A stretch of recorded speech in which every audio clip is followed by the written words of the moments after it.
Good Morning Business, French Tech. Bonjour Laurent Bourgoin.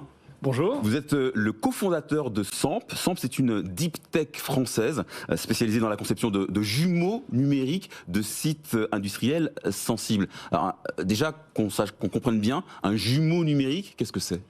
Un jumeau numérique d'une installation industrielle, c'est une représentation en 3D de ce site avec toute l'intelligence métier qu'il y a derrière pour préparer les interventions, les maintenances et tous les projets afin que tout le monde ait une réalité partagée du site pour s'assurer de faire bon du premier coup. Alors vous venez de lever 6 millions d'euros. Elle va servir à quoi cette enveloppe ? Donc aujourd'hui, on a développé depuis un certain nombre d'années cette solution qui est la première sur le marché brevetée d'intelligence artificielle et de 3D, donc qui permet de créer ce jumeau numérique en quelques jours uniquement. Et grâce à cette nouvelle levée de fonds, on va pouvoir accélérer commercialement. On est déjà déployé sur plus de 150 sites industriels à travers l'Europe. Aujourd'hui, l'objectif, c'est d'atteindre les 5000 sites industriels d'ici 2030. Alors, je sais que vous êtes présent au Royaume-Uni. Je sais aussi que vous avez des projets en Italie et en Allemagne. Ça en est où ? Alors, on a un très gros client que je ne peux pas citer, mais dans la chimie en Allemagne, avec qui ça accélère très fort.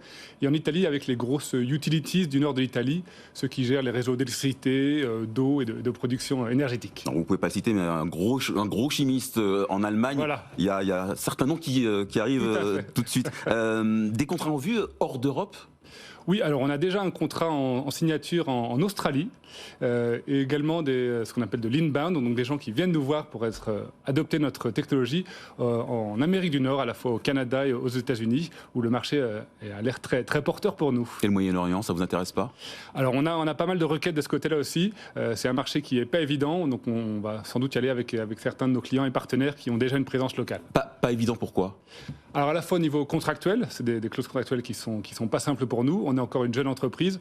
Donc notre capacité à suivre ces gros clients-là avec leurs demandes, on le fera, mais pas tout seul. Voilà, sans doute avec des partenaires ou des clients qui sont déjà implantés là-bas, comme je le disais. Je l'ai dit, vous venez de lever 6 millions d'euros. Oui. Vous aviez déjà levé 4 millions en 2022. Est-ce qu'il faut prévoir de nouveaux appels de fonds à l'avenir ?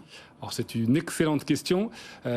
Il est vraisemblable que d'ici 2-3 ans, pour accélérer notamment en Amérique du Nord, où on sait qu'il faut des financements pour accélérer là-bas, et aujourd'hui un investisseur américain vient de rentrer à notre capital, donc ce serait une belle opportunité de faire ce bras de levier et accélérer pour l'Amérique du Nord. Shared Reality, c'est le nom de votre solution. Vous reproduisez surtout des sites classés Céveso. C'est une spécialisation voulue, pensée, parce que c'est un marché porteur ? Voilà, alors il y a plusieurs raisons pour ça. Déjà, ce que le grand public ne sait pas souvent, c'est qu'il y a un accident industriel toutes les 5 heures en France aujourd'hui. Donc c'est une industrie qui a besoin de se transformer, notamment pour des raisons aussi de développement durable, évidemment. Donc c'est un marché qui est très porteur, qui a des besoins qui sont sans précédent et qui est assez tardif à adopter de la technologie. Donc aujourd'hui, il y a besoin de transformation assez prégnant. Alors je répète, un incident industriel toutes les 5 heures, c'est énorme. Comment ça s'explique ? Eh bien, aujourd'hui, ce qui se passe, c'est qu'un site industriel, c'est un peu comme un organisme vivant. Ça vit en permanence. C'est en permanence modifié par de très nombreux acteurs. Et la documentation technique de ces sites ne suit pas. Comme quand vous faites des travaux chez vous, le plombier ne met pas à jour les plans. Donc après un certain nombre d'années d'opération, toute cette documentation technique est complètement obsolète. Et ça crée une documentation qui n'est pas prête à être utilisée pour des interventions de tous les jours. Et donc 90% des cas, les interventions ne se passent pas comme prévu. Et donc c'est ce problème-là que vient résoudre Shared Reality, réalité partagée. C'est sur la base d'une captation 3D des sites qui aujourd'hui est très facile à faire et qui c'est une vraie commodité.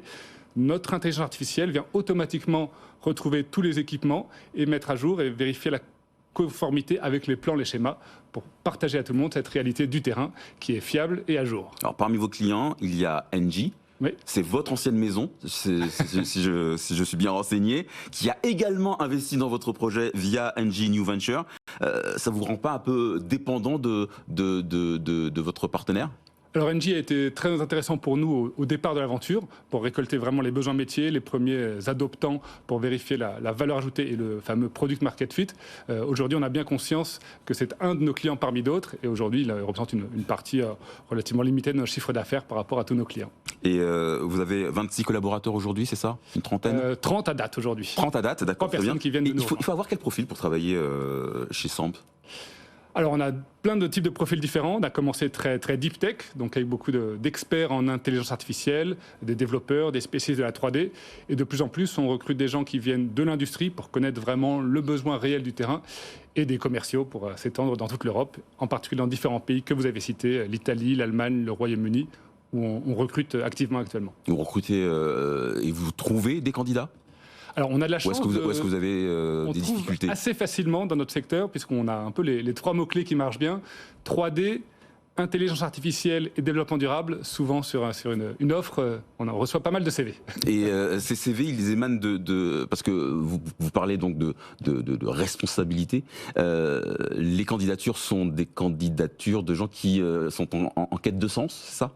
Beaucoup. Voilà, c'est effectivement beaucoup des jeunes qui sont... dans lequel les grands groupes et les grands groupes qui proposent des missions qui ne sont pas forcément alignées avec leur quête de sens, leur intérêt, ne s'y retrouvent plus et ils cherchent en effet des entreprises à mission, donc comme Samp, dans lequel la solution et la vision qu'on a d'aider à notre échelle l'humanité à se transformer, à aller vers plus de développement durable, ça c'est des choses qui leur parlent énormément, effectivement. Et être une entreprise à mission, ça rapporte financièrement? Ça permet beaucoup de... Est-ce que ça se monétise en fait? Ça se monétise de façon indirecte, c'est-à-dire que c'est effectivement une capacité de recrutement plus grande et c'est un alignement plus grand aussi avec nos clients qui sentent qu'on est aligné dans une aventure plus long terme que juste de la vente de logiciels. Merci beaucoup Laurent Bourgoin, cofondateur de Samp.